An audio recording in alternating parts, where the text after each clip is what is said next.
33. ruske slovo u tižnjovniku ponuka temu o finansovanju lokalnih samoupravoh, dok rubrika Našo mesto ponuka vistki zo šidu kocura i verbasu i o zmenšanih zalihoh krevi u ljetnim periodze.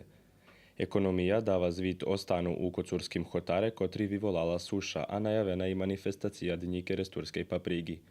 Kultura i prosvita ponuka rozhvarku so zdobitnikom tohoročnej nahrady striberni pastier Želimirom Totovim. Piše o označovanju Medzinárodného dňa mladeži u Verbaše, a najaveni i festival žridlovoho špivanja Najšenje za budze. Dok Mozaik ponuka napis o aplikaciji za ruski slovnik. U rubriki Duhovni život piše jak preslavena Veljka Matka Boža u keresturskej paprigi, jak i o aktivnostoch organizaciji Ego u Novim Sadze. Na bokoh rubriki Ľudze, rok i život nové predluženje feljtonu jak nje skapal rock'n'roll, a na sportu zvit o rukometrim kampu Odžak 2017 i o mladomu rukometašovi Filipovi Orosovomu z ruskoho kerestura.